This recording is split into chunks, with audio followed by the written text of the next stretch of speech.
আসসালামু আলাইকুম। আমার নাম জান্নাতুল মাওয়া রজনী। আমি প্লাজমা প্যারামেডিক্যাল ইনস্টিটিউটের একজন ছাত্রী।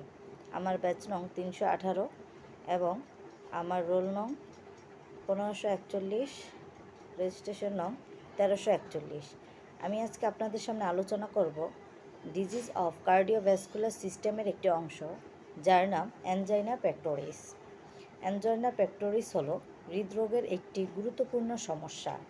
অ্যানজাইনা পেক্টোরিস হলো এমন একটি অবস্থা যেখানে করোনারি আর্টারিতে সংকুচিত হওয়ার কারণে হৃদপেশিতে পর্যাপ্ত রক্ত ও অক্সিজেন পৌঁছায় না, ফলে বুকে ব্যথা অনুভব হয়।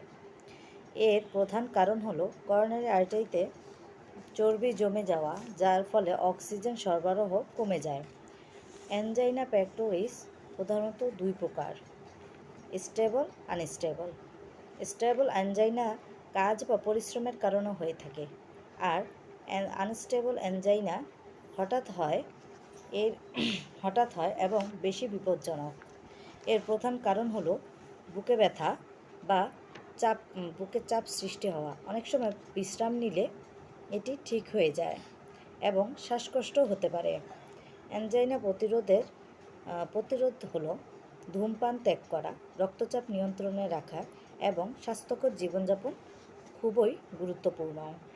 সঠিক সময়ে রোগ শনাক্ত করা এবং স্বাস্থ্যকর জীবনযাপনই অ্যানজাইনা পেক্টোরিস থেকে বাঁচার সবচেয়ে ভালো উপায়। ধন্যবাদ।